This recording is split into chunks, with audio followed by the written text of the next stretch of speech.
ಓಂ ಸಾಯಿರಾಮ್. ಶುಭೋದಯ ನನ್ನ ಮಗುವೆ. ನಿನ್ನ ಉದ್ದೇಶಗಳನ್ನು ನಾನು ಅರಿವೆನು.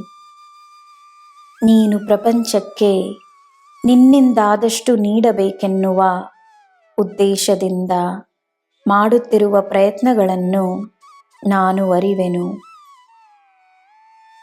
ನಿನ್ನ ಪ್ರಯತ್ನಗಳಿಗೆ ನನ್ನ ಬೆಂಬಲವಿದೆ. ನೀನು ವಿಜಯಿಯಾಗುವೆ. ಹಲವರಿಗೆ ನೀನು ಪ್ರೇರಣೆಯಾಗಿರುವೆ. ಎಲ್ಲರಿಗೂ ನೀನು ಶಕ್ತಿಯಾಗಿರುವೆ. ನಿನ್ನ ಪ್ರೀತಿ, ಕರುಣೆ, ಪ್ರೇರಣೆ ನಿನ್ನ ಸುತ್ತ ಇರುವವರಿಗೆ ವರಪ್ರಸಾದವಾಗಿದೆ. ನಿನ್ನ ಮೇಲೆ ಈ ಬ್ರಹ್ಮಾಂಡದ ಆಶೀರ್ವಾದವಿರಲಿ. ನಿನ್ನ ದಿನ ಶುಭವಾಗಿರಲಿ. ಸರ್ವಂ ಸಾಯಿಮಯಂ. ಜಯ ಸಾಯಿರಾಮ್.